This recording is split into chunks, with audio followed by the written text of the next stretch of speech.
So the first main big scary thing that's written into this article is creators told Wired that the contract stipulated they'd be kicked out and essentially cut off financially if they even so much as acknowledged that they were part of the program or that Chorus existed. No. Here's a video of someone named Heidi who's in the cohort explaining what Chorus is and that she's joining it on November 20th, 2024. Here is the Chorus web. I don't understand this journalism.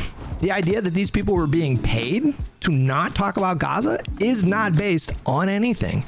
And yet when you go in Brian's mentions, that's what they're going with. The very existence of her in this program completely annihilates the premise that this group was paying people to toe the party line and not talk about Gaza. An article called "A Dark Money Group is Secretly Funding High-Profile Democratic Influencers."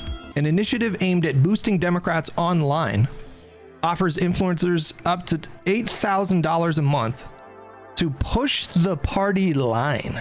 All they have to do is keep it a secret and agree to restrictions on their content. We already read the article. If you guys are desperate for context, you might want to just pause the stream or, go, try to read it while you're watching the stream. But, the title kind of sums it up, right?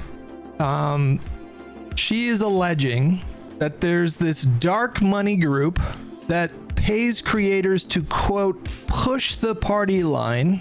All they have to do is keep it a secret and agree to restrictions on their content. There have been several creators that have come out since this article was posted, refuting not one, not two, but all three of those premises. We have several creators that have come out in the last couple days that are saying that they don't get paid to push the party line. They don't have to keep it a secret. And they have, there are no restrictions on what they can do for their content. There's a few responses that I want to watch from various creators. This is one from a creator named Allie. And if we go to her profile, there's a much longer video talking about the allegations made in this article. David Pakman was named in the article. He responded. Tyler Cohen was named in the article. He responded. So I'm just going to assume that a lot of you guys are familiar with the story. I don't want to actually read the entire story again. We did do that a couple days ago. And on its face, I thought, oh, this doesn't sound great. Now, since the posting of this article, they have issued some clarifying parentheticals. Did I say that right? Things that are in parentheses. Wilson maintained in a post-publication email that creators are free to work with other groups or take on other partnerships outside Chorus program and say whatever they want as part of that work on their own. So there were 5 of these that were added to the story. I guess Chorus's lawyers got in touch with Wired lawyers, and so they're adding clarifying sentences in parentheses in the article. All right, let's hear from Allie O'Brien. Hello, I am a leftist that is known for being very critical of the Democratic Party, and I'm a member of a training program called Chorus that teaches political content creators on the left how to grow their platforms and make content creation into a full-time job. I have a slew of receipts to explain why a very fear-mongering article that came out yesterday about how this program works is just very inaccurate, and I think I'm a good person to talk about this because to be fair, no one answered the initial request for comment. She is actually over here in the replies. If you click on the video and go over here to the replies, she said the reason why she didn't react or respond to the email was that Taylor Lorenz had already written an article that she found kind of shocking in the claims that were being made in the article. And so that was her explanation. I think Taylor is on Twitter telling people that Chorus was threatening its creators if they talked to her. I don't want to miscategorize what she said or mischaracterize what she said, but at least in this instance, this Allie creator said her reason was that she felt like Taylor Lorenz had done a hit job on them Because I've seen a lot of people afraid that this program is just a way for Democrats to pay people off to blindly defend Democrats on the internet. And I understand the fear because that would be diabolical if it was true. But this is a video of me like yelling at the DNC literally yesterday over their refusal to endorse an arms embargo against Israel. I am not one to hold back on criticizing the Democratic establishment. So I think I'm useful proof that that's not what this program's about. I do feel there's people in this cohort who shill a little bit too hard for the Democrats, but that's a them problem, not a this program problem. Without further ado, let's get into the claims of the article versus my receipts. Okay, so the first main big scary thing that's written into this article is creators told Wired that the contract stipulated they'd be kicked out and essentially cut off financially if they even so much as acknowledged that they were part of the program or that Chorus existed. No. Here's a video of someone named Heidi who's in the cohort explaining what Chorus is and that she's joining it on November 20th, 2024. Here is the Chorus web. I don't understand this journalism. I don't understand this journalism. How did this? I mean, Wired is they're like a legit news outlet. So I assume they have editorial standards. I assume that stories like these need to pass editorial review before they go live, because that's a crazy thing to allege. Creators told Wired that the contract stipulated they'd be kicked out and essentially cut off financially if they even so much as acknowledged that they were a part of the program. And then the next day, there's like fucking 15 creators that are like, what is she talking about? Like showing receipts that they had announced to their audience or disclosed to their audience that they were a part of this program. Okay. Off financially if they even so much as acknowledged that they were part of the program or that Chorus existed. No. Here's a video of someone named Heidi who's in the cohort explaining what Chorus is and that she's joining it on November 20th, 2024. Here is the Chorus website that is public facing. Anyone can see it with literal pictures of creators that are in the cohort. In the contract, that's the other thing too, bro. If you go to their website, so supposedly in this contract, it says you can't say that you're a part of the cohort, is what they're calling it, a cohort. Otherwise, they'll kick you out of the program. And then you go to the fucking website and there's like a carousel of a bunch of creators that are in the program. Like, how does this logically follow? How does that make any sense? I don't know what contract she saw, what provision of the contracts she saw. I do know that oftentimes with contracts, there's the language can be a little confusing. If this program is so clandestine, why do they have a fucking collage of creators that are in the program? How the fuck does that make any sense? Did Taylor Lorenz even just like go to the website? Surely she would have seen this, right? There is some language that says, hey, please, like before you make a public statement about what Chorus is, just check with us. The reason for that is that, as the article states, there's over 90 influencers in the program, many of whom have very small accounts and joined the program to get like mentorship and happen to be immigrants or Here's your dark money for the day, Hutch. Release the contracts. Do it Wired. Technically, I receive dark money every day when I'm streaming. I don't know where this money's coming from. What if it's coming from the Koch brothers? What if my entire stream are just shadow accounts or sock puppet accounts for the Koch brothers? They're just funneling money to me because they think I actually boost Republicans. In a red state, right? I don't know. Already happen to be kind of in extra danger right now. And so the goal with the like, please check with us clause is to make sure that small creators who already had targets on their back weren't accidentally like featured on a huge page and then suddenly have an onslaught of threats from the right. Chorus has never been kept some nefarious secret, right? People have been talking about it. It was more just, hey, this is already an unsafe job for some people. Check with us in advance so you don't accidentally like add to someone's unsafe. Hold on. I need to mention something that I'm seeing in the YouTube chat. I'm not gonna get one guide, but I feel like we need to focus on what Billy just said in chat, because that is what's going on right now. I don't know, Billy, I don't know if you're saying this or if you're repeating something that someone else said, but Billy is talking about like getting paid to not mention Gaza. This is something that is now like, that's the narrative in the black pill lefty media space. That's what they're all going with. They're all going with these creators got paid to not talk about Gaza. It's not a small like group of people that are making this claim. It's everywhere. In fact, and this is one of the reasons why I'm content to just like nuke any possible bridge with Crystal Ball, who just started following me apparently. What the fuck? I don't know how that happened. This is a retweet from Crystal. Where she's reposting current affairs. This is run by that guy, Nathan J. Robinson. socialist guy, and he's retweeting the Taylor Lorenz story, or quote posting it, and he says, this helps explain why some of the most popular progressive content creators refuse to ever cover Gaza, with the obvious implication being that this program was prohibiting people from speaking about Gaza. That seems like the obvious inference, right? I'm not just making that up, right? You guys tell me. You guys tell me. Seems like the obvious inference here, right? I don't know what this article is from, but the article says the decision to avoid Palestine by democratic aligned media seems to be deliberate and goes beyond Midas Touch. Midas Touch is part of a broader universe of content creators that are aligned with the Democratic Party, which include Tyler Cohen and David Pakman, among others. Notably, last March, according to a source with the events, Pakman attended a private off-the-record meeting with Kamala Harris on the day of Joe Biden's State of the Union address. During the trip, he met with Cohen, the MISLEADING brothers, and dozens of other so-called independent progressive media figures.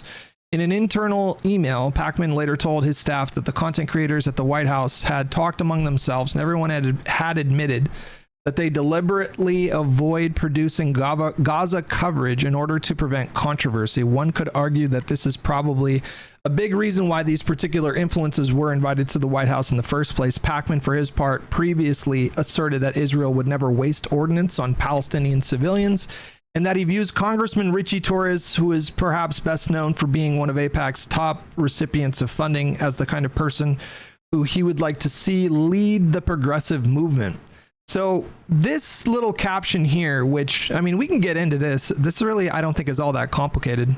The issue of Gaza is so toxic. Like, you have to be someone who doesn't mind the toxicity. Like, I don't really mind the toxicity, to be honest with you. And so, you know, I was talking about Gaza and Israel like every day for fucking months when that conflict kicked off. Still talk about Gaza pretty regularly.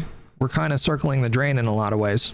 I don't think their minds can comprehend the idea that they themselves have made the topic of Gaza so toxic that it would disincentivize other creators from covering the subject.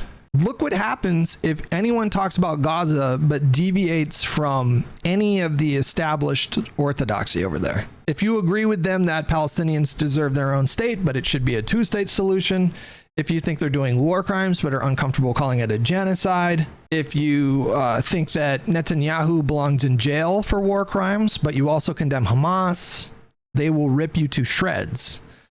They will fucking rip you to shreds. We've seen them do it 1,000 times. Where is this orthodoxy established? It's established through bigger content creators. You have like the bigger content creators in the space, and they set the standards. You know, they push one particular interpretation of things, or analysis, or prescriptive analysis. And anybody that deviates from that, they call them, like, you know, they'll go in your mentions and they'll just start lying about you and saying stuff like you want Palestinian kids to be killed or whatever. They'll do that. They will do that to you over and over and over again. So is it any wonder that there are creators in left-wing politics that don't want to cover that? And then also, if you're a creator and you're invested in helping Democrats win elections, kind of makes sense that you would avoid the most incendiary, divisive issue in the entire country. But even still, guys, like, it's not exactly like, it's still divisive. American voters are kind of hard to pin down one way or the other sometimes. Let me see if I can find. Let me show you guys something. There's a recent Harvard-Harris poll about Israel and Gaza.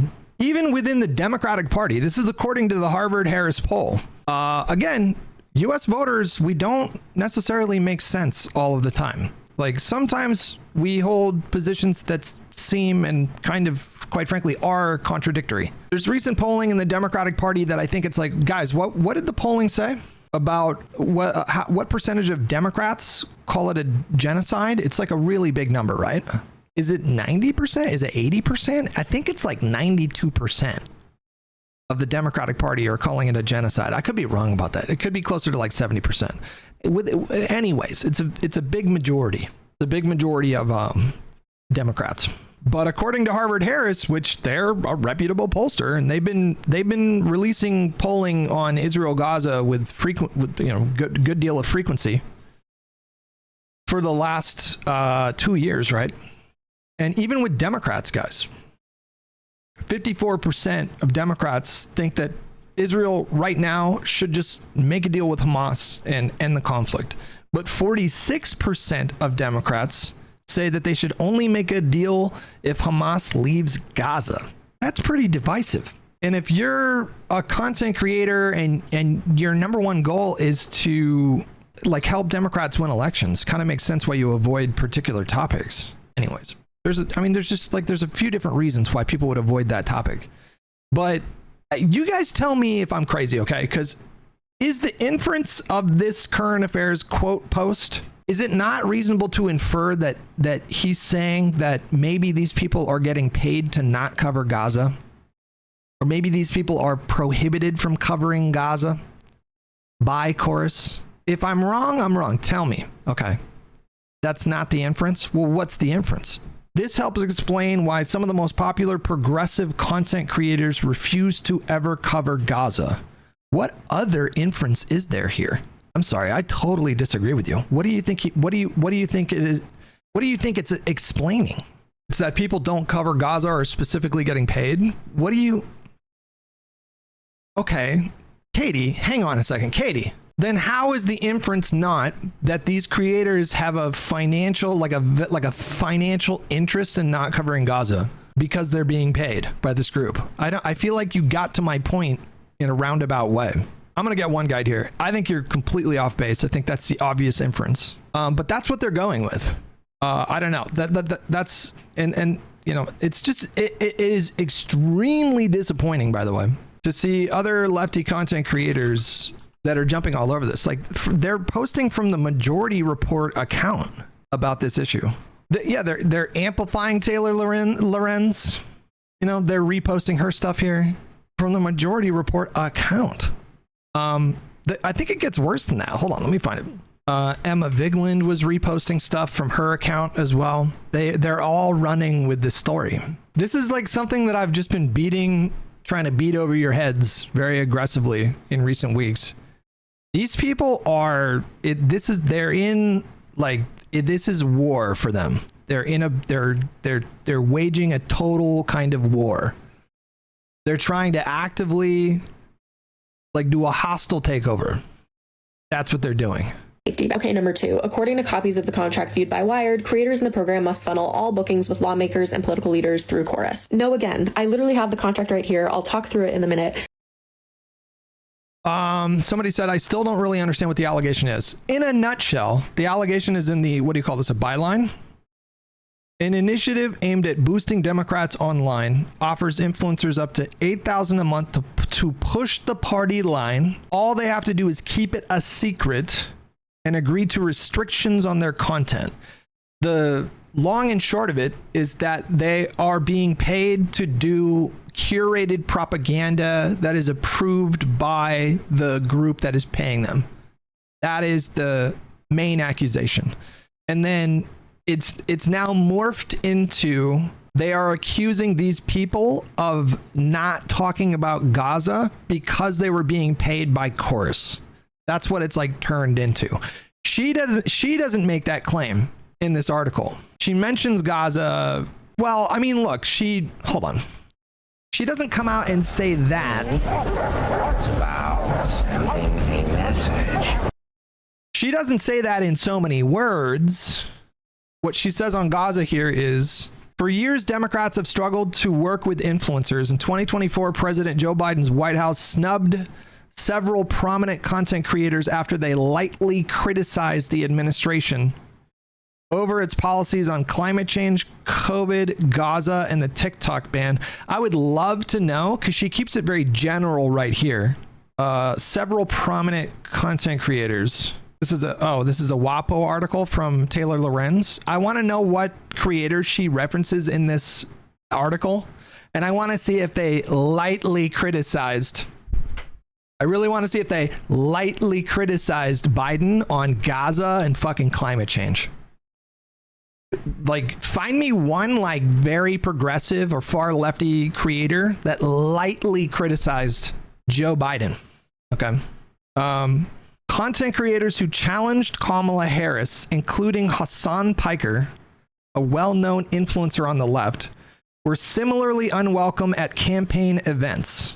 Never mind the fact that this guy got invited to DNC and they gave him like a VIP like Sky Lounge for a bit. Okay.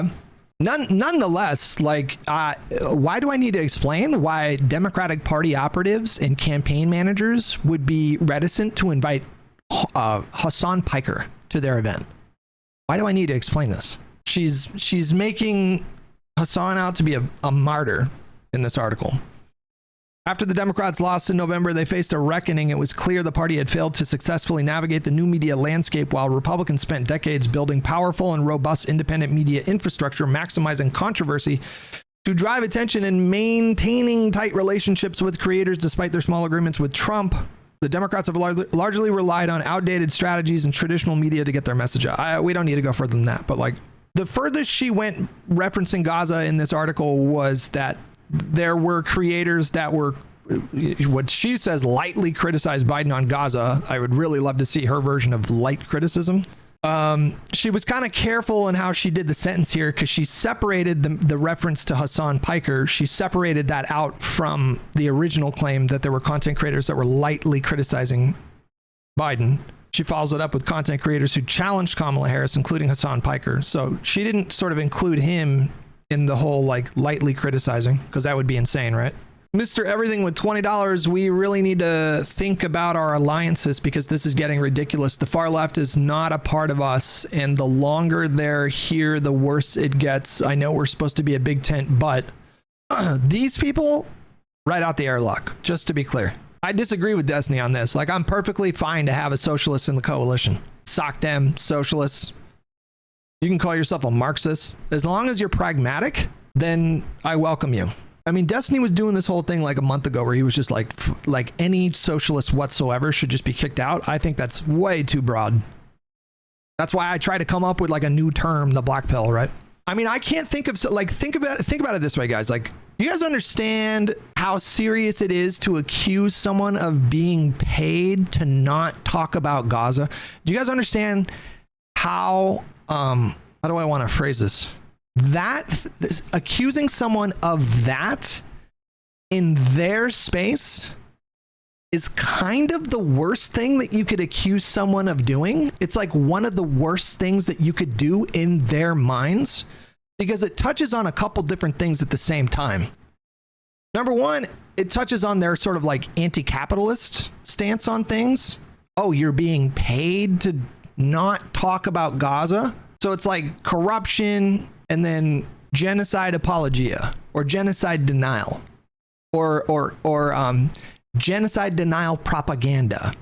You're getting paid to do genocide denial, or you're getting paid to not talk about a genocide. Like, these things together represent, it's like the worst thing you could accuse someone of doing if you're in that space. And so now when you go to all these creators, and it's not based on anything, they're not basing this on anything.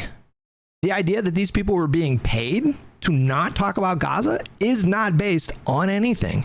And yet when you go in Brian's mentions, and when you go in these other people's mentions, and then if you click like the For You tab of Twitter and you start seeing other stuff about this topic start popping up on your feed, that's what they're going with.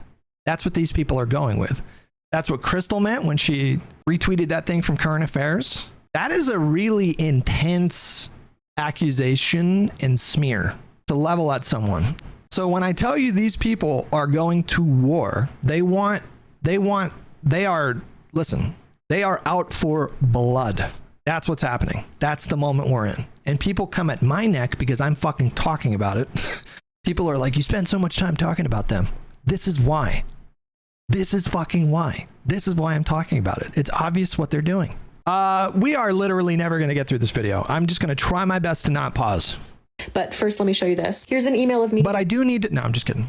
directly reaching out to the Zoran campaign to try to interview him, because Chorus does not control who I interview or what I post. I also sometimes text the comms directors directly of like Congress people that I want to interview, because usually the congressional offices will give out these little business cards. And this is not like specific to content creators. This is just like if you go to try to talk to your senator, their people will give you little business cards. Blur out the name of the specific person because I feel awkward, but like anybody can get these business cards and then you can just text them. Chorus does not control that. I've done lots of congressional interviews and usually I just set them up myself. And here's the section of the contract, right, that confirms that. It says they want you to disclose to Chorus any engagement with government officials related to Chorus's policy agenda. That contractor, that's me, I'm the contractor, arranges through other means, right? So if I just arrange it myself with a congressperson, I just let Chorus know so that they know that congressperson's open to booking and other people in Chorus can do it too. Accidentally, I always forget to let Chorus know. Like, I don't think I've ever told them that before, but that's not what's important. What's important is that they're literally acknowledging here that you can book it yourself. And the fact that the person who wrote this article claims to have read through the entire contract, but like here it is clearly written that what you stated in your article was categorically false. Like, that is quite concerning about your journalistic integrity. Like, I get that these contracts are— It sure is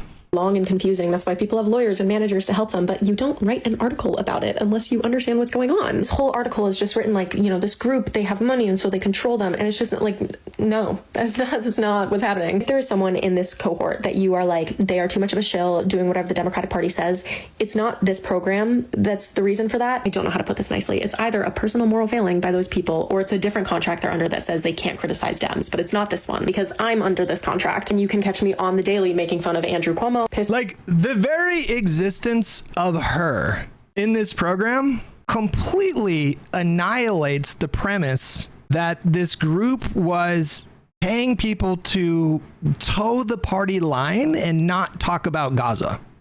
Okay, why is she in the group then? Like, how does that make sense? Hold on. I think this is her shitting on Cory Booker. Tweeted, left and right, Republicans and Democrats, Americans agree. The starvation in Gaza is unacceptable. Later that night, he voted— Mr. Everything with $10. I agree with you, Hutch, but the problem is it sock Dems and the Marxists are spreading this too. Literally open X to see these parasites just spreading baseless lies. Well, I mean, listen, I can't speak to that, but if somebody comes to me and they're like, oh, you know, I call myself a Marxist or I call myself a socialist, and I say, okay, well, you know, what's your voting strategy? And they say, well, you know, I'm pragmatic about voting and I understand that Republicans are just way worse and I think the Democrats are the better option and I'm going to, you know, vote for Democrats. Then I'm not going to tell that person, no, you can't be in the coalition. I think that's just stupid. And I also think, guys, quite frankly, a lot of young people, they take a kind of academic interest in Marxism or socialism when they're in college. And then they grow up and then they kind of grow out of it. Like that happens a lot. Should we be actively chasing out like a 23-year-old who calls themselves a Marxist because they took some courses in college and became interested in it? You know, like, should I actively try to chase that person out if they're telling me that they're okay with being pragmatic? You know, that just seems kind of silly to me, right?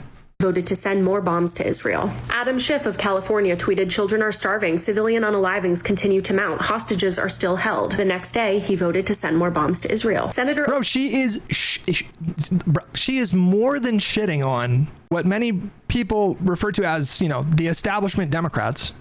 She is laying into them and just straight up calling them complicit in a genocide.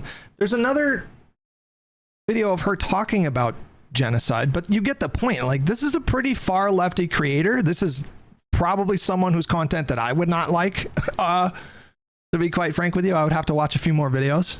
And she's in the program. How the fuck is that possible? If this program is to pay creators to push the party line, what the fuck is she doing in this program? How does that make any sense? Someone explain that to me. Alex with the tier 2 membership. Thank you so much for that. Aiden with 30 months. Thank you. Cory Booker calling for Chuck Schumer to lose his job. Take your pick. I have heard of contracts that exist that restrict what people can say bad about Democrats, but this is not one of them. This contract actually has no bearing on a single thing that we ever post, which brings me to my next section. The next part, and this is a really important part, I'm going to try to explain this as well as I can, but feel free to comment questions, is that the contracts reviewed by Wired prohibit standard partnership disclosures. What she's talking about, okay, a standard partnership disclosure is when you make a video in partnership with an org like the ACLU, and so then you put ACLU partner as a disclosure in your caption. There is very important context left out of this article of why the standard disclosures aren't the kind we use at Chorus, and that's because Chorus never pays us to make a video. The author of this article actually said that in a comment. You're correct that Chorus does This is Taylor Lorenz herself saying the course didn't pay them to post specific content. So like typically when you do disclaimers, it's like if you're being paid to do a particular kind of content, like if I get a sponsored stream with, what do we do? PAX East last month or the month before? It's in the title, you know, like PAX partner. I'll do like a verbal disclosure. When I was doing stuff with Progressive Victory, I would tell you guys on stream that I was in a sponsored relationship. I don't know how I phrase it exactly, but disclosing to you guys whenever I would do those sorts of things. There's still a Nightbot command right there. If you're not getting paid to do any content, that's a whole different kind of thing, right?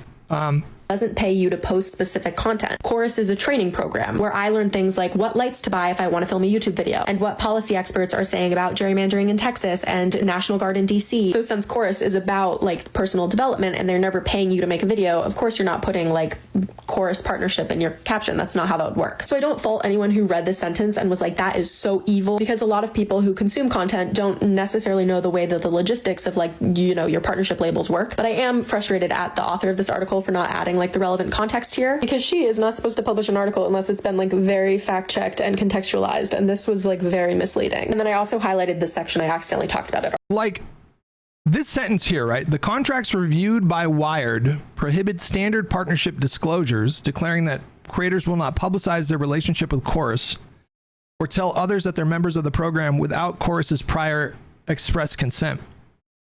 This part right here, like declaring that creators will not publicize their relationship with Chorus, all you had to do was click on a lot of these creators' profiles and like do a simple keyword search.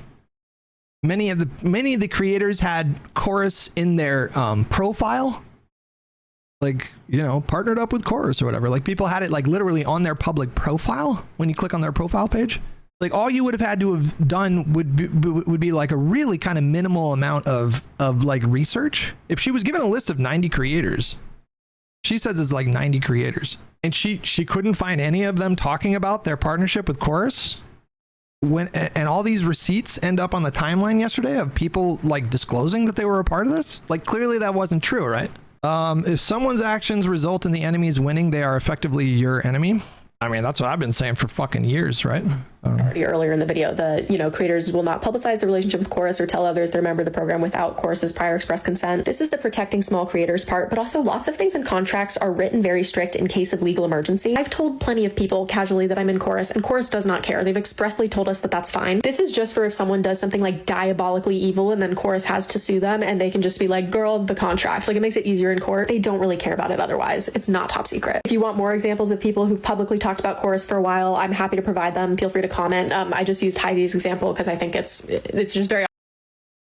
So the contract says they're not allowed to divulge that they have a relationship with Chorus, and yet there's this video of this person back in November saying, hey guys, I'm joining Chorus. Here's what it is. Like, how does that make sense? Obvious. Okay, I have two more things to address in this video, and then feel free to comment if you have more things you want me to explain. But the first is, we've talked a lot about what Chorus is not, because that article led people to believe that it was this, a plot by the DNC to be able to just pay people off to blindly obey them. Now that that's been debunked, let's talk about what Chorus actually is. I have my Google Calendar for the week here to explain.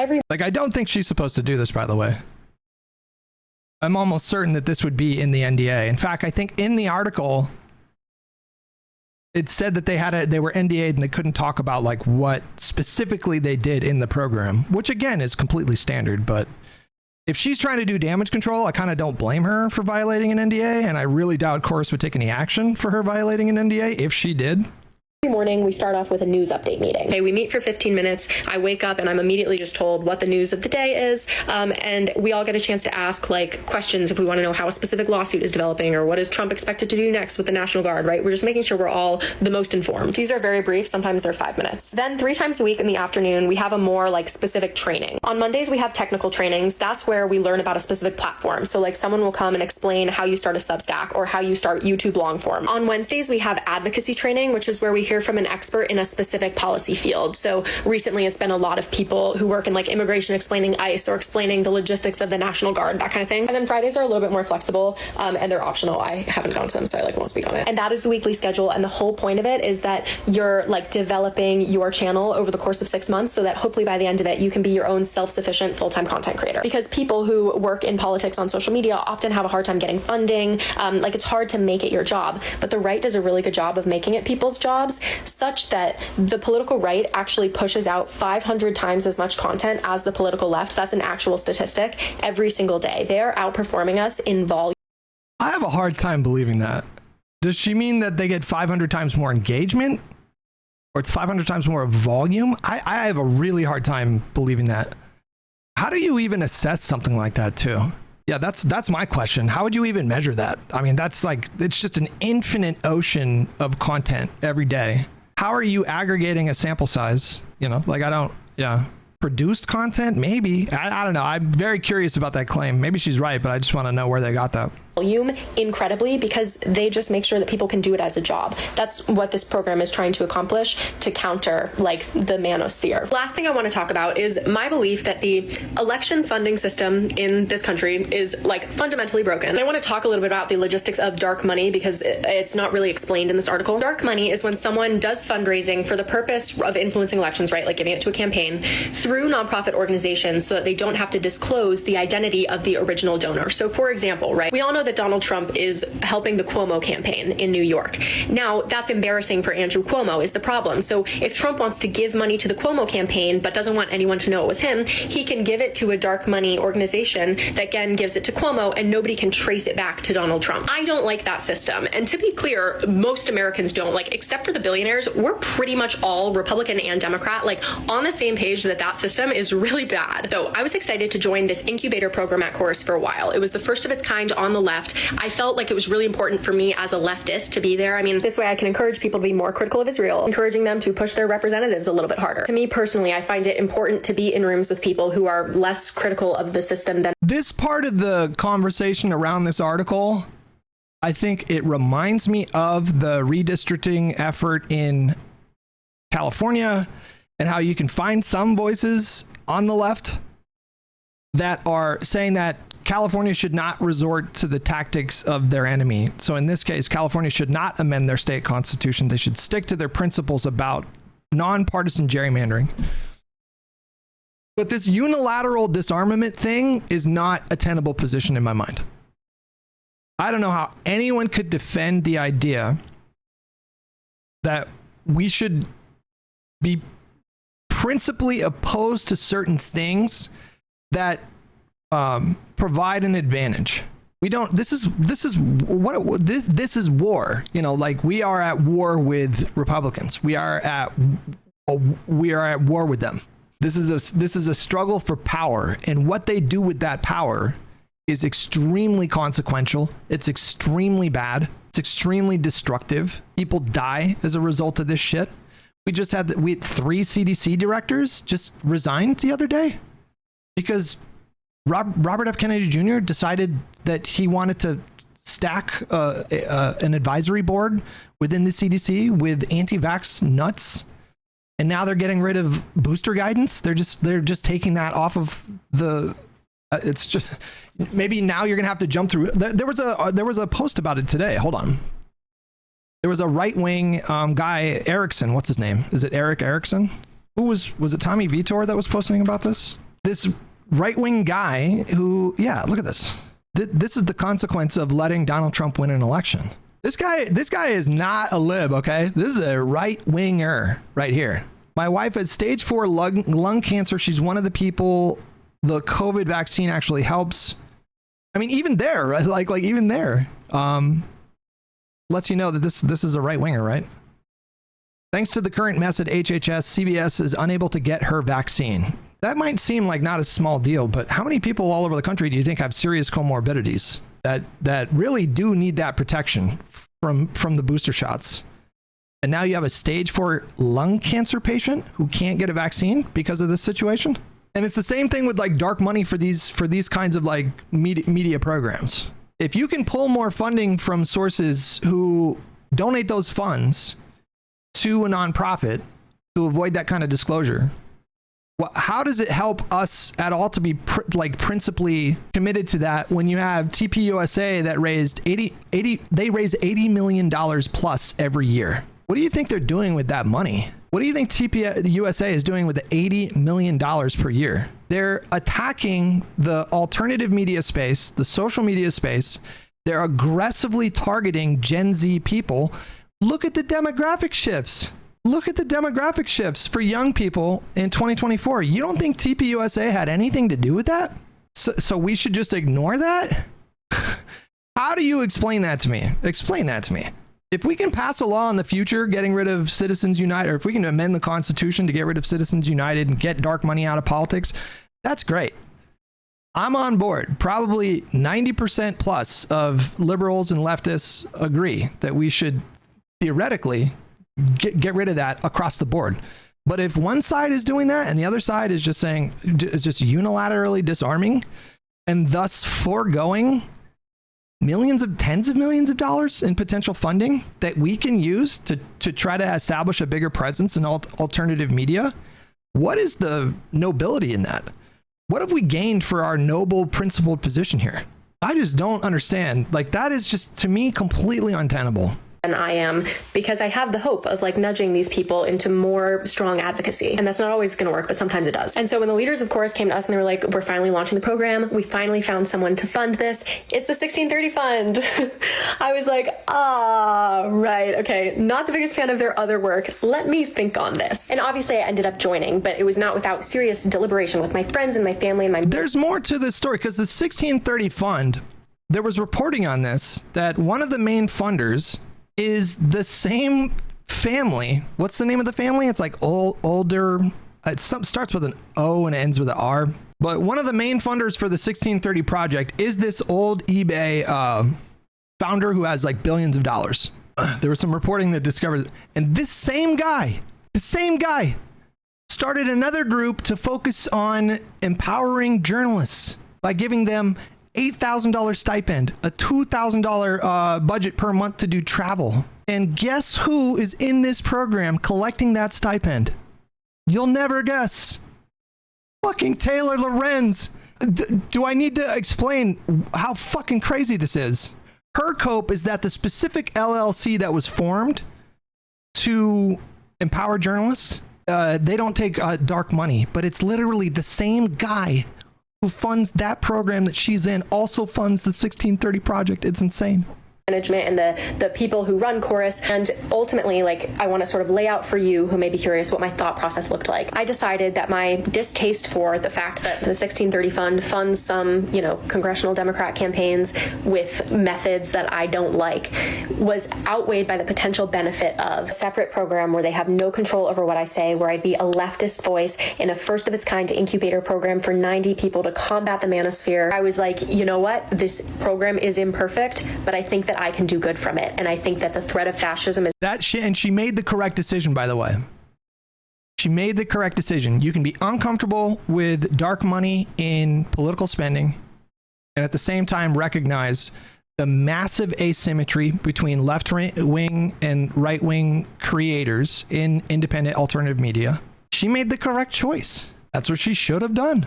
Is so big right now that there might need to be an order of operations, right? We need to get rid of the fascist threat of Donald Trump trying to take everything over. And then once me and... Yes, we need to build political power.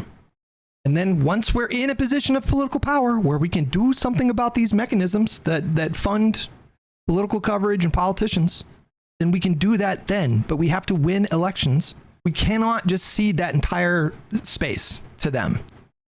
Standing on principles. Give me a fucking break, okay? And us buddies are in power, then we get rid of the dark money mechanism so that nobody in the future has to do this through a dark money funder who's the only one willing to fund something in the future. I'm more than happy to have dialogue with people about, the pros and cons and weighing, joining a program and whatnot. But I do want to really emphasize. I honestly think half the thing here is that it's called dark money. I think that's half the fucking issue here. That's literally called dark money, Everything I have posted has not changed. George Soros could donate $2 million to a 501c3 or C4. Which one? I don't know which one it is. George Soros. Even 1630 themselves. Like, I'm pretty sure. Hold on. The 1630. What is it called? The 1630 Fund. Wikipedia. They've invested in like organizations that fight for reproductive rights. Hold on. 2024 spending. They were kind of talking out of both sides of their mouth in 2024 because they funded both pro and anti Robert Kennedy Jr. efforts. They bolstered his 2024 presidential bid, but then spent money trying to prevent his confirmation as Secretary of Health and Human Services. Well, hang on a second. RFK Jr. was siphoning more votes away from Donald Trump. So tactically, it would have made sense to put money into his campaign. What's the problem with that? This is like what Democrats did in 2022. By boosting kind of extremist election denialist candidates in races all over the country who then went on to lose by massive margins. Like, that Pied Piper strategy fucking worked in 2022. We picked up a Senate seat. That's how good it worked. We picked up a Senate seat in a midterm election while the country was experiencing inflation on a level that we hadn't seen since the fucking 80s, and we picked up a Senate seat. Katie, I'm starting to get really irritated with you. Just so you know, you're on thin ice, Katie, which bums me out because we need more women representation in the chat. Okay, this is where, let's be honest, it's a fucking sausage fest up in this bitch. Mad love to all the ladies in the chats. Okay, I see you guys, especially in YouTube chat. I see you guys. Maybe you're catfishing me with some of your profiles. It objectively worked. The Pied Piper strategy in 2022 objectively worked. The extremist candidates that Donald Trump was boosting, the ones that were saying shit like 2020 was rigged and all that stuff, the Blake Masterses, the Mark Robinsons, the Katie, what the fuck is her name? Carrie Lake. Yeah, that one. Because you don't get to have an opinion on this, Katie. I'm losing my composure, but I'm going to try to be nice. You're not allowed to have an opinion on this, okay? It just worked. It worked. There's no opinion. It's like, I don't get to have an opinion on like algebra. Like, you know what? Or geometry. Like, you don't get to be like, you know what? I don't really know if I believe in the Pythagorean theorem. I don't know if I buy that. That's like the one thing I remember from math in high school. A squared plus B squared equals C squared. That's literally I don't know why I remember that specifically. I think it's because I remember thinking the word Pythagorean was fucking cool. I was like, oh, that's a cool word. The 1630 fund raised $181 million in 2023. A $10 million decline from 2022, but a more than $40 million increase from 2019. The group spent $141 million in 2023, a drop from the previous year. Politico described the group as pumping money into a network of other liberal dark money groups supporting Democratic candidates and causes like fighting climate change and supporting ballot initiatives on abortion access. This is the liberal dark money group. In 2022, they spent money on protecting abortion rights and helping Democrats in the 2022 elections. I'm sorry, I would take money from this group. Somebody clip this and send it to Tyler Cohen. This guy right here, open for business. Taking on clients, okay? Accepting partnerships. I'm right here. Guys, I am open for business. I will take this money. At all since I joined this program. I think that's very evident if you know my page well, if you see the things I talk about, if you see the way that I don't hold myself back from criticizing anybody who is worthy of criticism. I think that there is genuinely a very important conversation to be had about the way that we do funding for all things political in this country.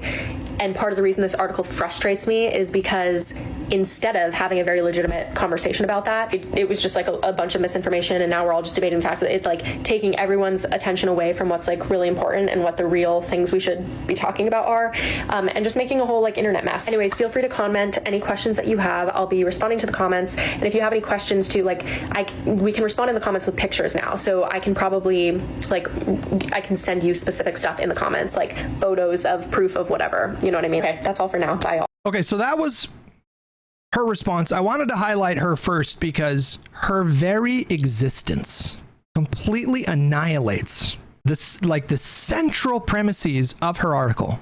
Number one, she was 1000% free to disclose this program that she was in. Number two, she is obviously not getting paid to push the Democratic Party line. If just last week she's posting videos about how like Chuck Schumer and Cory Booker and Alyssa Slotkin are enabling a genocide. Number three, I forgot. So let's just move on.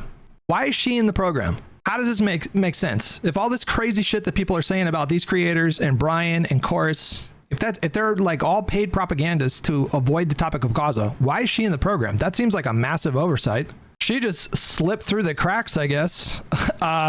All right, I was not even going to talk about this because I hate participating in the drama. I hate the circular firing squad that often builds on the left. But it's really important that my audience know what's going on, so I am going to talk about it. I was named in an article in Wired yesterday, and the article is about a so-called dark money group on the left called Chorus. And I'm named in the article along with other creators as being part of the group. And since this article came out, I've heard from a bunch of you. David, did you sell out? David, is the DNC telling... Flawlessness with $10. Can we start referring to BPL's brand of politics as slopulism? Ooh, I love it. Fucking love that. I'm gonna yoink the shit out of that.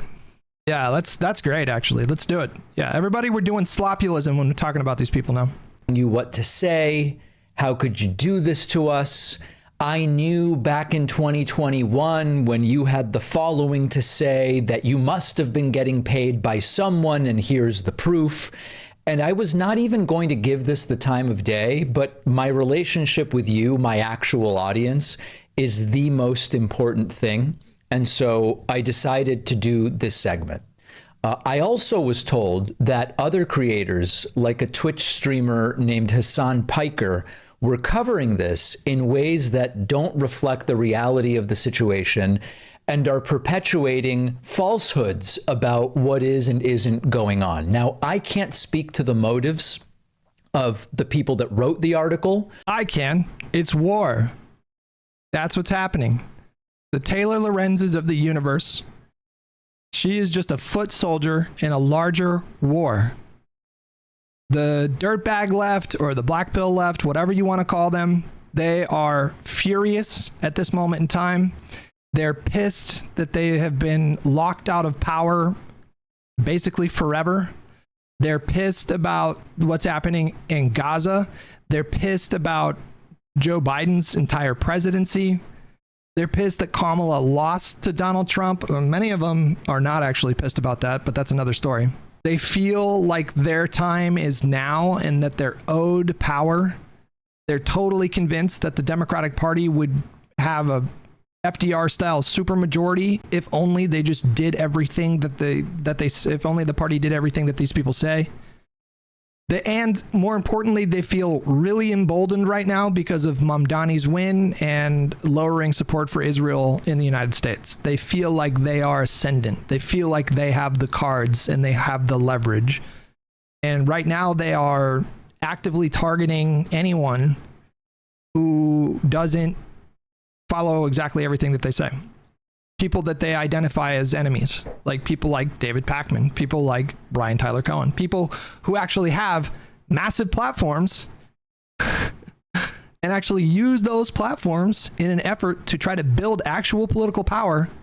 This group that Taylor Lorenz sees herself as a part of, in a fucking real Steve Buscemi, hey there fellow kids kind of way, she sees herself as doing her part to overthrow the established order, like to overthrow like the establishment and replace it with these people, which is just, it's not going to happen. But also, Democrats have been discredited historically low approval ratings after losing an election in 2024. Here, hold on. We need to unpack something real quick. Yes, everyone has seen the approval ratings for the Democratic Party. They are abysmal, to be clear. And that is concerning.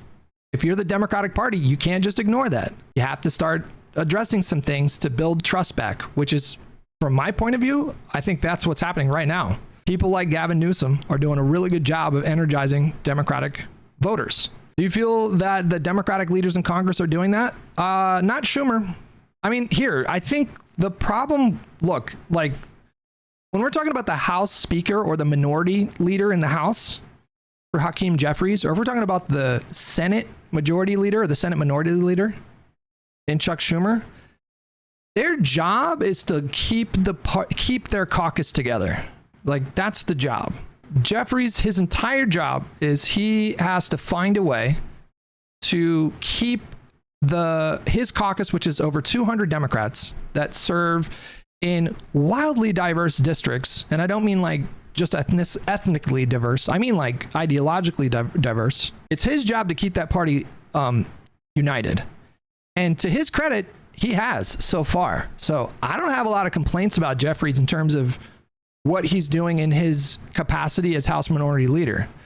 When they put that continuing resolution that Schumer ended up voting for to avoid a shutdown, the House caucus, there were no defections. Every single Democrat serving in the House voted against that continuing resolution.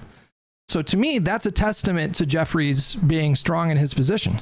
The problem, I think, is that there just isn't, there is not enough effort being made to, like quite frankly, these jobs historically, it's not about like PR. Like Pelosi, her job was not to go out there in the media and like spin a narrative. Pelosi's job was to rule over that caucus and fucking whip every vote. And she was so good at that.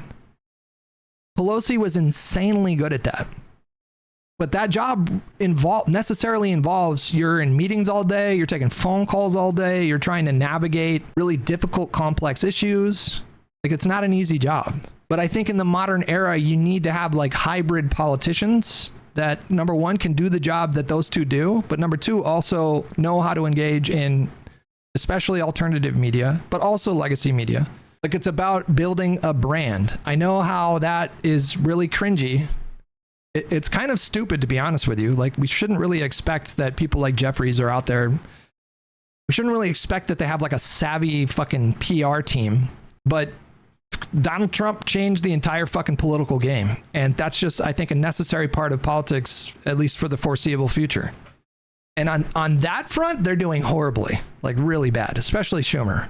But anyways, I digress. Or those that are reacting to it, I can't get in their heads. All I can do is tell you what's going on, and then you can judge and you can make an assessment of me. Now, I also want to mention, I'm aware that many of the people I'm hearing of aren't even part of my audience. They're doing well, now I'm unsubscribing, and they mostly were never subscribed. And so I'm aware of that, but it doesn't matter because I want to make sure my audience hears from me about this. Now, the most important thing to say is that the idea behind this group is exactly what I've been advocating for years. For years I've been saying the left needs to organize independent media in the way that the right has been doing. Yes. The left needs to fund independent creators the way that the right does. The right Yes. 1,000 times yes. If the previous creators' claim was correct that the right are out-voluming the left 500 to 1 on social media, which I'm a bit dubious about. That seems a bit dubious to me, but let's just, without even saying that, I think like everybody can agree if we avoid specific numbers, there's no question that the right wing has so aggressively attacked social media for like 10 years now. I mean, you can go back to like 2014. I feel like it really started with Gamergate stuff, whenever that started. Since then, they have established a firm presence in social media, and they are winning on that front. It's all we were talking about after the election in 2024. I was talking about that like 80% of the time. One of Kamala's big mistakes was that she just didn't take that space seriously enough. But part of the reason was that her options were kind of limited. She didn't have as many people to choose from. Donald Trump, he's looking at he's got a list of fucking 500 creators that he could go on their podcast And Kamala's looking at a list and it's like fucking like 12 people, right? And one of the ways that we're going to be able to match their volume, if that's the goal, is if we pay creators so that they can quit their fucking jobs and then do this full time. I'm not saying I should be prioritized for a program like this, although to be clear, I will take that fucking money, Brian Tyler Cohen, right here. I will be the strongest live foot soldier you have ever known. But quite frankly, I'm already able to support myself doing this. I've been able to support myself doing this for 15 years, so I don't think I should necessarily be a priority for a program like this. Just full disclosure. Okay. But a lot of these up and coming creators that are kind of starting to get big on TikTok, maybe they don't have a lot of presence on YouTube. Maybe they're really strong on a couple different platforms and they're just completely leaving other platforms just totally unattended. It makes perfect tactical sense to invest in those creators.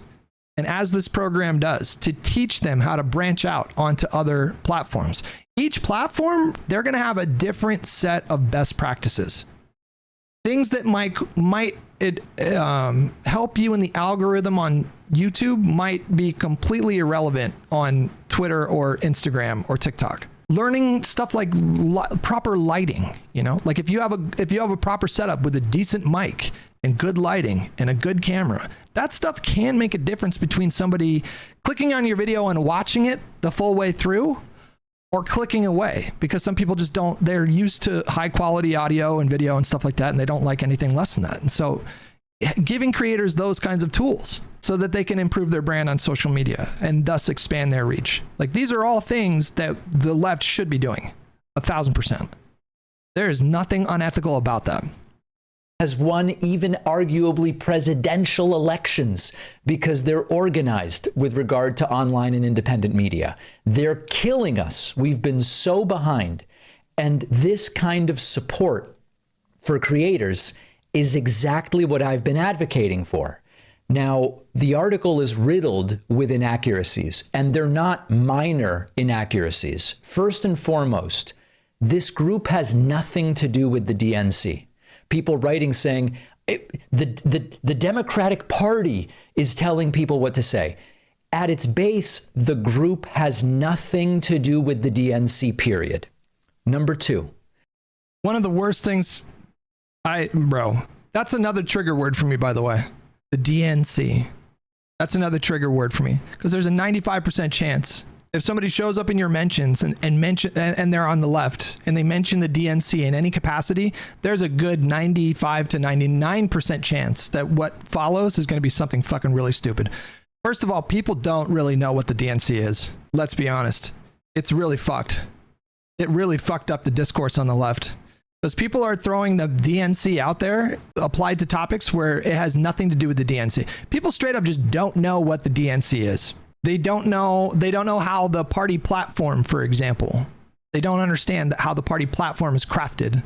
They think the DNC is like Bill Gates, Tom Hanks, Hillary Clinton, and Barack Obama, and they all go on on Bezos' super yacht for like a weekend, sipping martinis, and they just like crank out a fucking platform. And then there's also like 12 billionaires that line up to like perform oral sex on them. And then like, that's how you get the platform. Like, this story, nothing in that story had anything to do with the Democratic Party or the DNC. And yet 90% of the fucking idiotic discourse going on about that story, they're tying it to the DNC. Look at the Democrats. Look at what the DNC is investing in. And they'll post like a screenshot of one of the smaller creators who posted a video, and there's only like 150 views. It's like, well, no shit. If they're smaller creators, the idea is to invest in them and then help them build their brand. And he's going to get into more details here because it's highly relevant to what I'm talking about. So I'm just going to let the video play for a little bit longer. At its base, the group has nothing to do with the DNC, period. Number two, I do not get clearance for anything I say. I do not run interview questions by anyone at Chorus. I don't tell Chorus when I'm going to be doing an interview. Not a single segment I have done, not a single question I've ever asked a guest has anything to do with Chorus. So that throws one of Taylor's claims completely right out the window. I agree. Like, when I read her article, before I got a chance to see how the creators responded, I had the same thought process. I'm like, that's fucking crazy. I would never agree to that. Like, a Progressive Victory, when they reached out to me, or I might have reached out to them, I don't know. However that happened, if they would have told me, by the way, you can't interview any candidates unless you clear it with us first, or you can't post anything related to politics without like filtering your opinion through us first, I would have said no immediately, for the record. So at face value, when I read that in the article yesterday, I was like, oh, that's fucking bad. But then the next day, there's like a dozen creators that are like, they had no control over anything we said, and they didn't pay us for content. And I was like, what? Then what the fuck is this story about? They don't tell me what to talk about. They don't tell me who to interview. They don't tell me how to cover a story. There are no restrictions of any kind on my content. I've never covered a story because Cora suggested I do it. I've never not covered a story because Cora suggested I not do it. There is no content relationship of any kind. So what does Chorus do? They run technical trainings, how to produce content, how to make your operation more efficient. How do you take a small shop of 1, 2, or 3 people and put content out on multiple platforms the way I've been doing successfully for decades? They set up mentorship relationships between larger creators like me and small up-and-coming creators who are looking to do content, which is something I've said for years we need to be doing. They do advocacy trainings. They do media trainings. How do you deal with all of this, you guys, is exactly the kind of training that smaller creators need. The more I learned about this program, the more based I thought it was. Pakman is one of the most successful examples of a left-wing voice in the space. And he's been doing this for over 10 years, 15 years. He has got it dialed in, okay? He is experienced enough to know best practices, to communicate certain things that worked for him, that helped him become successful in this space. That is a crazy good idea, to link people like him up with a smaller creator who is just starting to blow up. Like, oftentimes with smaller creators, they blow up based off of like one video that goes super viral, and then a lot of them kind of fade away after that, but many of them sort of like coast off of that. And so they establish this presence, and then they establish this regular audience, but they don't know, like maybe they're only like a year in, maybe they're only like 6 months in, and they straight up just don't know. Like, a lot of the stuff you do, you learn in content creation, is you learn it over time. But to have someone like Pakman mentoring a smaller creator to help them be more successful, give me a break. Like, this is a bad thing? We're calling this corrupt? And then like paying him to do that? How is this bad? What is the problem with this? Someone explain it to me. Adversarial media, reporters with bad intentions who contact you. They do legal training, so we understand how is the right-wing machine potentially going to come after us? How do you organize your business to be protected? That's what they do. And I want to make this really clear, and I know that 99% of my actual audience knows this. If this was a group or an organization that required me to get permission before saying things, or fed me talking points, or told me, David, talk about this and not about that, or anything like that, I would never be part of it, period. Anyone who knows me would know that. Now, I'm one of the larger creators in the current cohort. I want to help others grow. I want to mentor people. I want to grow the left media space. That's something I've been advocating for years. And now the circular firing squad is getting going. You look at TikTok, you look at these different... Dylan CIA Burns. With a handle like that, I'm sure we're going to read the most hinged comment here. Okay. If this isn't bad, why did the group tell them not to tell anyone? They didn't. That's the point. They didn't. They didn't fucking tell these people that they couldn't talk about it. It didn't happen. He just said that, didn't he? Platforms, people going after each other, most of it based on misunderstandings or misreporting about what's happening.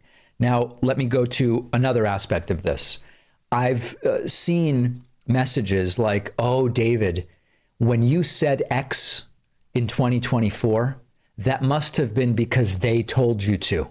Oh, David, this explains your take on Bolivia from 2017. Now I get why you said that. Or when you did that interview in 2022, it must have been because Chorus told you to. Even if you wrongly believed. By the way, Chorus wasn't a thing until the end of last year. It's he said versus she said. Then because the article said it was, but it's not he said, she said. It's she said something, and then they said, well, how could this possibly be true? Like she was alleging that the company or the organization, what they called the cohort, were mandating secrecy from their creators. How come I've seen so many receipts? That previous creator, Allie, this one here, she was just one creator. I saw like a dozen creators posting receipts of them talking about working with this company. I think the most likely explanation for this is that Taylor Lorenz misunderstood or misinterpreted some clause in their contract. Whatever is said in that contract, in practice, that was obviously not going on. Chorus was not obviously mandating secrecy from their creators that they were mentoring and bringing into this incubator program. Otherwise, why did we see so many of them? There was the example in the Allie video that we just watched a minute ago where someone was just like, hey guys, here's what Chorus is. In the background here, this is an example of one of the creators saying, hey guys, here's what Chorus is. I'm gonna be working with Chorus. So the revisionism of going back and going, now I understand why David, not only are they not directing content today, this thing is brand new. So that's just impossible. One other thing I want to mention. The article identifies my friend Tyler Cohen as the co-founder of this group. And now he's being attacked as well. His motives being impugned. Brian worked on this as a volunteer. He has spent hundreds of hours for not a penny on this project, solely because he, like me, believes we need this type of organization on the left. They're killing us on the right. Can we talk about that for a fucking second? Brian Tyler Cohen, this guy is not small beans, okay? This guy is making more in a month off ad revenue probably on his channel than I will make in 5 years combined. This guy is regularly pulling 330K, 600K, 550K, 679K. This guy is posting many videos a day. It looks like his cadence is 5 videos a day, 4 to 5 videos a day. He can command a high amount if he takes on sponsored deals. With these kind of numbers, he could be asking for, tens of thousands of dollars, hundreds of thousands of dollars for sponsored content. He's also a part of Midas Touch, I believe, and I'm sure he's able to command a very lucrative salary here. And he is a founder for this program, and he's not taking any money. Can we marinate on that for a second? He is spearheading a program to mentor smaller creators so we can elevate progressive pro-democracy voices in alternative media, and he's not getting paid for it. He's putting in his own time to uplift smaller creators without any kind of salary. What does that tell you about Brian Tyler Cohen? That tells you that's a guy who cares about this stuff. It's not a grift. He's being serious. He genuinely wants to affect a better outcome in politics. He genuinely wants to uplift smaller creators. That is a person who is walking the walk. He's not taking any money for this. That's kind of a big deal. He doesn't need to be doing this for himself. He's not getting a monthly $8K stipend like Taylor Lorenz is. We'll put it that way. Okay. He's trying to do this to build up left-wing content creators, as am I. And so the framing of Brian as some kind of villain in this entire thing, it's just farcical and pathetic. So the bottom line is we need more of this on the left, not less. We need more organization and infrastructure and people understanding, how do you build a content machine? How do you produce a podcast? I don't even know if that's true. Tenet pays millions a month, Course pays $100K a year. There was another creator I bookmarked there. We'll watch it after this. Hold on. And then we'll get to Brian's. We need to watch Brian's video, but there was another creator. Actually, I don't know if we need to do it. We'll just go to Brian after this. Distribute it. How do you organize your day? What's your YouTube setup like? The article is designed to attack and degrade. I can't speak to the motives of the people behind it, so I won't even speculate. My involvement is as I've described it here. There's nothing more and there's nothing less. It's up to you to decide whether you trust a particular creator. It's up to you to decide what sort of structural organization the left should pursue. But what I can tell you is that the circular firing squad is how the left loses, when we start turning each other over what at the end of the day. I can already hear the fucking wheels turning in their minds. They're going to say, you're not on the left. You're a fucking sellout. Why are you claiming to be on the left? I saw a tweet from the Vanguard boys. Look at this tweet. Look at what this guy is complaining about. This dude has a truly insane amount of sponsors. They're complaining that David Pakman has sponsors. Pakman, as far as I'm aware, it's a small company.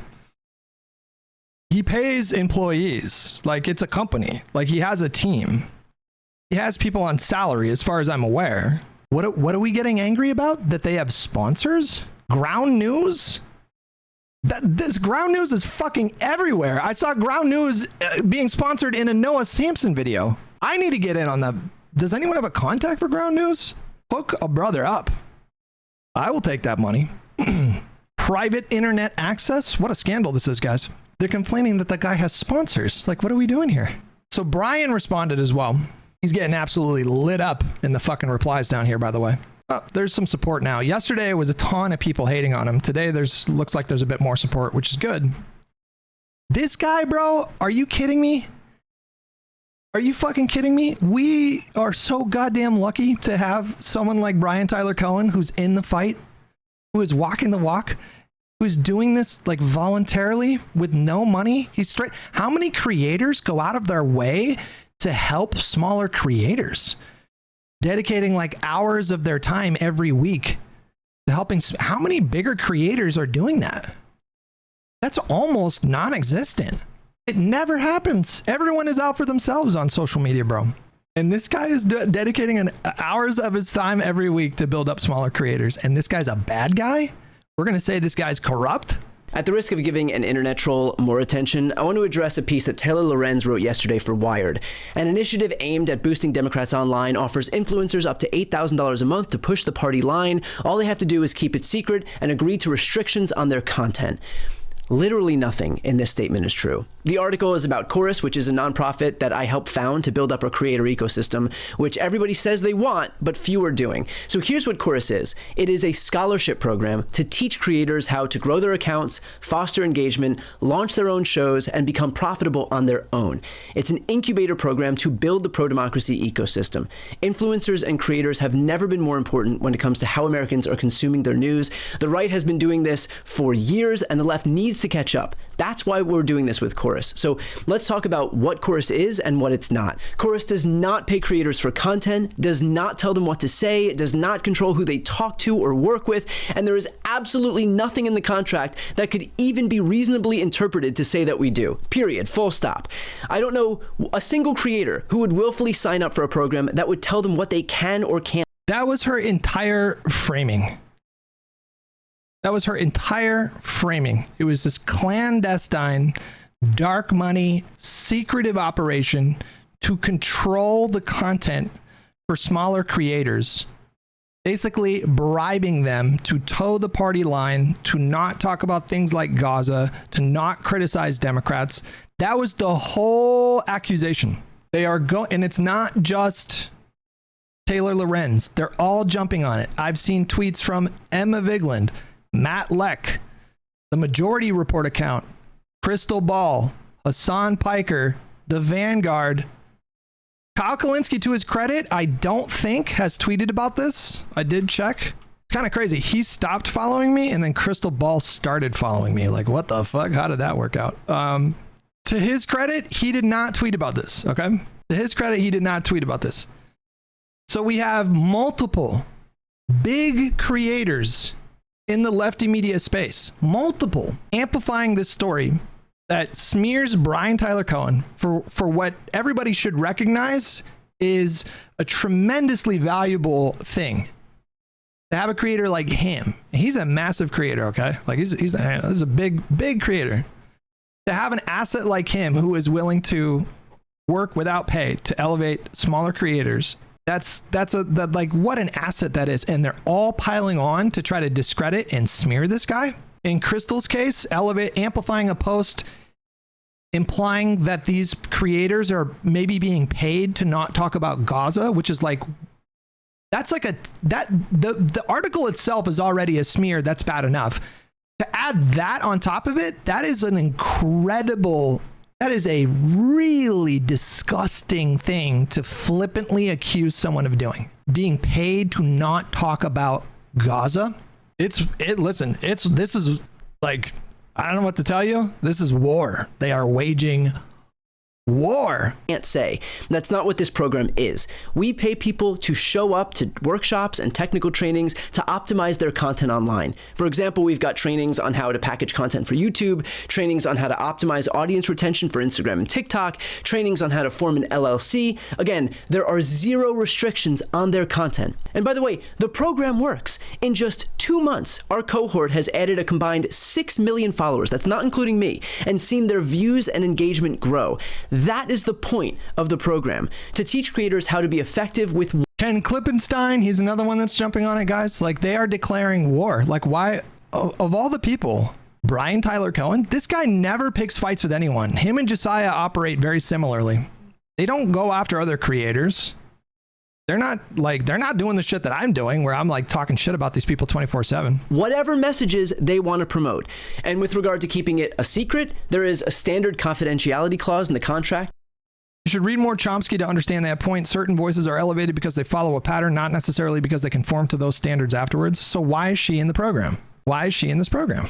Very far left, very critical of the Democratic Party, accuses Democrats of being complicit in genocide. Why is she in the program? If the program is like is selecting for people that are only going to toe the party line, why are they giving this person money and helping her grow her channel? How do you explain that? You can't. There's no way to explain it. They don't, like, you can't have both of those statements at the same time. You can't say that this organization, they're only picking people who are, you know, pro-Israel and genocide denialists. Well, her presence in this program just completely blows that up. You can't have both. You can't you can't square that circle. It doesn't make any sense. To protect the privacy of the creators, on the literal first day of the program, it was made clear to all of the creators in our kickoff session that they were absolutely free to talk about Chorus. And we immediately followed up to confirm that in writing. Creators have videos about Chorus. They've got donation links to Chorus in their bios. I myself have made videos that were posted all over the internet about Chorus that reached hundreds of thousands of people. It is not a secret, and it never was. There's the implication in the article that this is some arm of the DNC or the Democratic Party.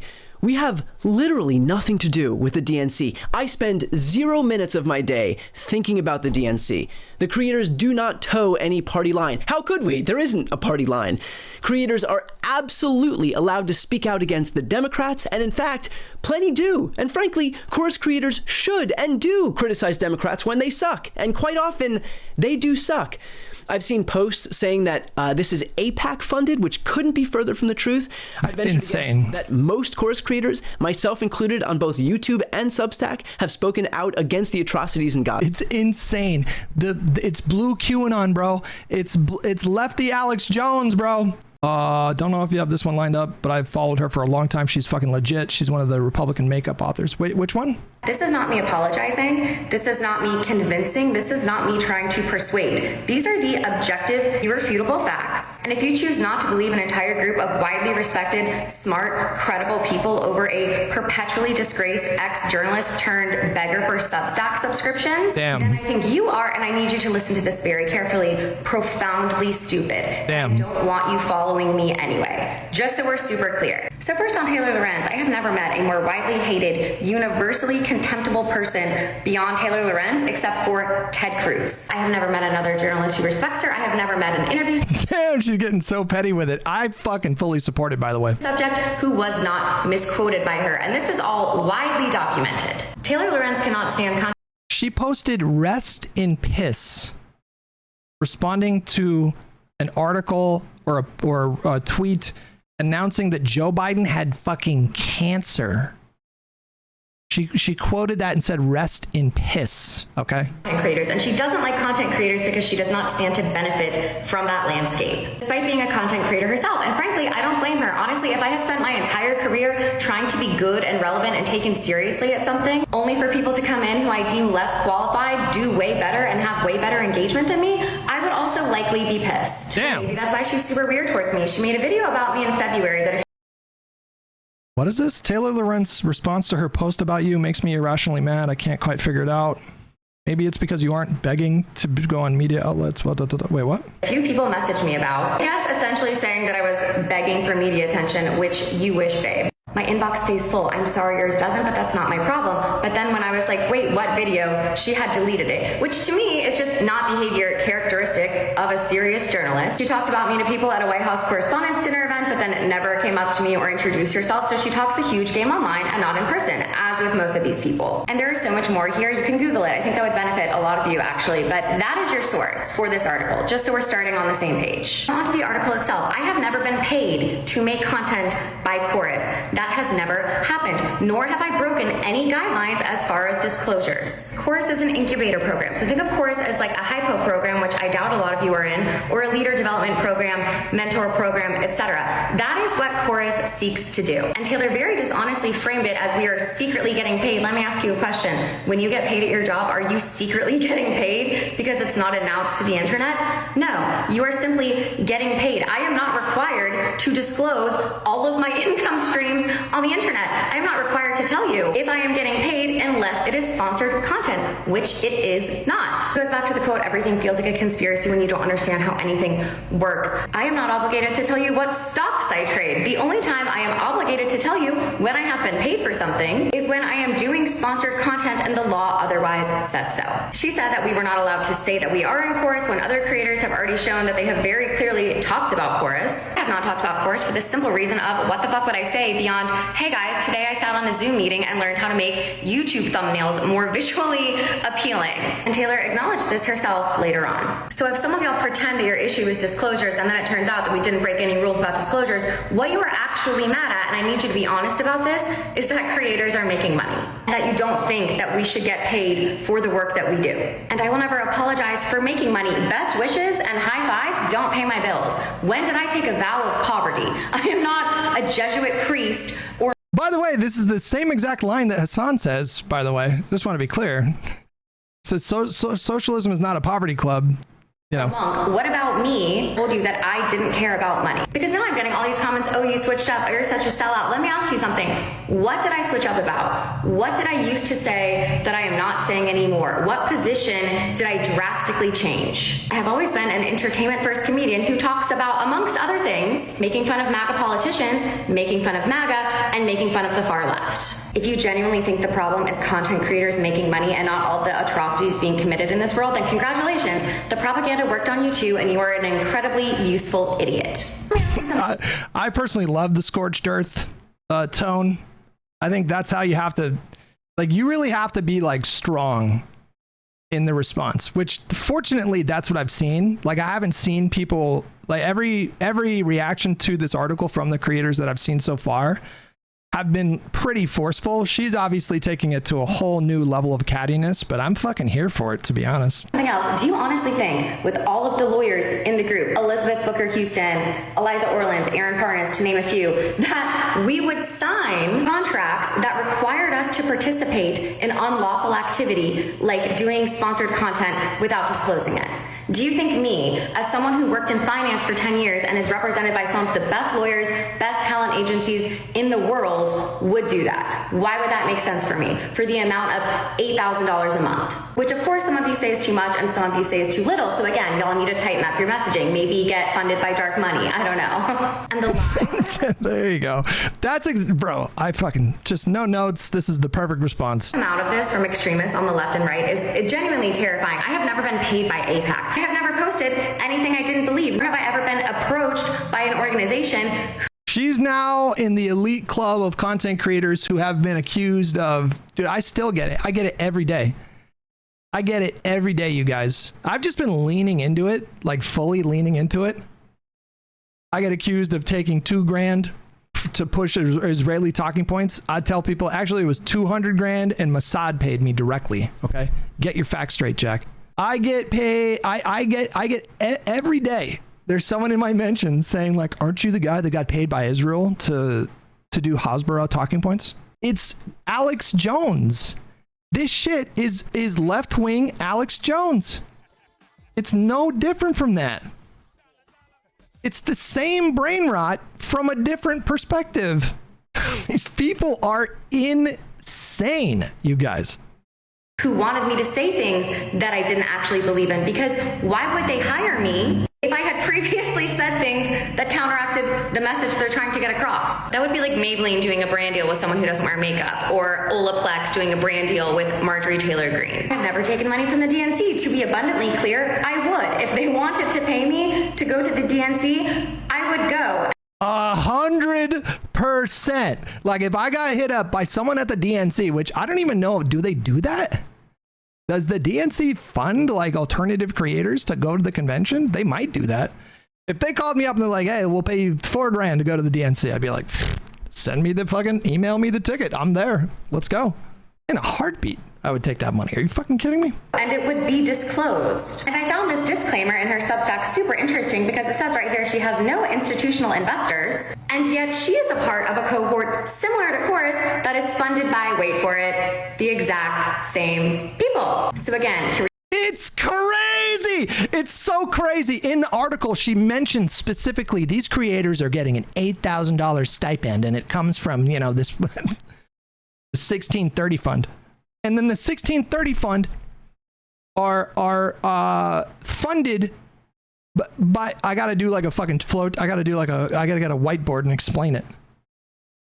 It's, I think it's one of the founders of eBay who's this massive billionaire, and there's a last name that starts with O and ends with Oridar. I don't know what it is. It's this guy, and he's a big funder for the 1630 project. That dark money project that spends money to help elect Democrats and advocate for reproductive rights and shit. That same guy set up an LLC to support independent journalists by giving them, wait for it, here we go, an $8,000 a month stipend. It's the same amount. She is getting an $8,000 a month stipend from money that comes from the same guy who puts money into the 1630 project. There's so many angles to how crazy the story is. Reiterate, I have never been paid to make content by a dark money group. I have never regurgitated talking points from a dark money group. Omidyar. I did not. Let's look it up. Omidyar Network. Wikipedia is a self-styled philanthropic investment firm composed of a foundation and an impact investment firm established in 2004 by eBay founder Pierre Omidyar and his wife Pam. Omidyar Network has committed over $1.5 billion to nonprofit organizations and for-profit companies across multiple investment areas. I think that's what specifically she's involved with, is the Omidyar Network, is this particular thing. The Reporters in Residence program was launched in 2022 and is designed to give freelance reporters financial support in the form of a monthly stipend in an effort to increase coverage of deeper and more pressing economic issues, which, to be clear, that's a good program. Good billionaire. Yes, that's good billionaire. Media and journalism is really struggling in the age of social media and Trump. We need fucking billionaires that are willing to spend their own money to support independent journalists. That's a good thing, right? Similarly, this Omadiar guy, what is it called? The 1630 Fund? The 1630 Fund. The Omadiar Network does not directly fund the 1630 Project. However, it is a part of a larger network that has committed over $1.94 billion to various initiatives, which may include projects like the 1630 Fund. There was reporting that this Omadiar guy is like a big donor to the 1630 Project. So it's like what she's doing, there is like indirect overlap with what they're doing with these creators, right? I'll leave you with this. If seeing people getting paid to work, who, by the way, many of whom belong to marginalized communities that y'all claim to support and care about, if seeing them making money and working pisses you off, too fucking bad. Finally, the switch up on y'all has been crazy. Yes. So many of y'all would willingly, blindly believe someone who is proven to be uncredible, and getting in my comments saying all kind of awful things about me and the things I have chosen to be vulnerable with you about will not be soon forgotten by me. And when she again inevitably sympathizes with rhymes with y'all. Taylor Lorenz posted, Nazis are fascists, but unironically, IRL can be very welcoming and accommodating. Hence, they are able to effectively radicalize people. They show more empathy IRL in spaces they're recruiting than in these DSA people ever have. It's abhorrent, and another reason why the left has zero power. By the way, she's talking about the DSA doing a convention and not mandating that people wear masks. That's what this is about, by the way. It's crazy how NYC DSA members are more fascist than many actual Nazis at this point towards disabled people. At an event for Trump's inauguration with literal Nazis in attendance, I was masked. Multiple people there put on masks, asked if my health was okay, and one told me about his sick grandma. She's saying the DSA is worse than Nazis. Bro! The left is so cooked, you guys. Nazis, like she did for Clockett 2 times this week, don't come crawling back to me. Fucking. That's how you fucking clap back, okay? You do it aggressively, okay? The cattiness was chef's fucking kiss. That's exactly the kind of tone that you should use. Lorenz says that the 1630 Fund is, quote, a powerful... Creators have videos about Chorus. They've got donation links to Chorus in their bios. I myself have made videos that were posted all over the internet about Chorus that reached hundreds of thousands of people. It is not a secret, and it never was. There's the implication in the article that this is some arm of the DNC, or the Democratic Party. We have literally nothing to do with the DNC. I spend 0 minutes of my day thinking about the DNC. The creators do not toe any party line. How could we? There isn't a party line. Creators are absolutely allowed to speak out against the Democrats, and in fact, plenty do. And frankly, Chorus creators should and do criticize Democrats when they suck, and quite often, they do suck. I've seen posts saying that this is APAC funded, which couldn't be further from the truth. I'd venture to guess that most Chorus creators, myself included on both YouTube and Substack, have spoken out against the atrocities in Gaza. Lorenz says that the 1630 Fund is, quote, a powerful liberal dark money group. 1630 Fund is our fiscal sponsor. One of the largest documented donors to 1630 Fund is the same person funding Meteor's Reporters in Residence program, which Taylor Lorenz herself is a part of. And guess what her monthly It's fucking crazy, you guys. stipend is? $8,000 per month. So she's criticizing an entity that is funded by someone that she is currently taking money from. I guess it's okay when Taylor Lorenz gets paid, but no one else. She responded in the replies. The fact that you're willing to blatantly lie and fabricate nonsense when confronted with cold hard facts is revealing. I have never once taken money from a dark money org. Okay, you took money from a billionaire who himself is one of the main funders of a dark money org. If you're against dark money funding, why are you taking money from somebody who gives a bunch of money to dark money groups? How is that principled? Because there's 1 degree of separation here, all of a sudden that makes it that your conscience is clean here. I have zero financial ties to the 1630, and neither does the Omidyar Networks LLC reporting program. That's a very specific thing. The guy who funds this LLC sends a shitload of money to this. And you think that insulates you from any kind of criticism? I can explain that. The monthly stipend that we offer is so that creators can do this work full time. We've had numerous creators in the cohort quit their jobs so that they can focus on creating content full time. That is what we want. I'm really proud that we can give creators that security for as long as they're in the program. We want people to create pro-democracy content full time, and we want to make sure that they can afford to pay their rent and their bills while doing it. If I could have cohorts with 1,000 people in it so that everybody could be part of the program, I would. For everybody saying that they would like to be part of the next cohort, we would love for you to apply. That's our whole goal. It's to build up an army of pro-democracy content creators who can speak authentically about the issues that they care about and be able to do it as effectively as possible. I should note that while I started this program, I have never and will never get paid. I do this 100% as a volunteer. I have never earned a dime from Chorus, and I never will. I want every dollar that we raise to go to creators so that they can do this important work without spending 8 hours a day working at some different job. I've been saying for years that the left needs to build up its creator space. That has never been more true than it is right now. Influencers and creators have never been more important when it comes to how Americans are consuming their news. The left is a decade behind right now. We desperately need incubators teaching and amplifying new content creators, and not just Chorus, by the way. There are other programs in this space doing the same thing. I want all of them to succeed. We need all of them to succeed. There are people like Taylor Lorenz who are desperate to tear the left apart, and in fact, it becomes clear who her efforts help when you hear stuff like this. Genuinely, I kind of like Taylor Lorenz because I know that she actually believes what she's saying. You know what I'm saying? So yeah, I generally don't align myself with friends of Tucker Carlson and Candace Owens. Oh, he hit her with the guilt by association. Fair game as far as I'm concerned. Continue to believe that the left needs massive investments into the independent media space. I'm really proud of the program that we've built. I'm really proud that we've allowed creators to do this work full time. I'm really proud of the... You should be proud. You're doing this for free, bro. You are doing something that, like, when has Hassan ever gone to a protest and not monetized it by live streaming it? When has he ever just gone to a protest and just been there? That motherfucker has never not monetized in that spot. Independence that they have to say whatever they want to say in whatever way they want to say it. I'm really proud that our creators are seeing their channels and their pages grow. My goal is to see an army emerge from the left to take on what's happening on the right. Taylor Lorenz and Republicans don't want to see it, but we do. If you also want to get in the fight, apply to the program at wearechorus.org. Double down. You do it, you fucking handsome man. Double and triple the fuck down.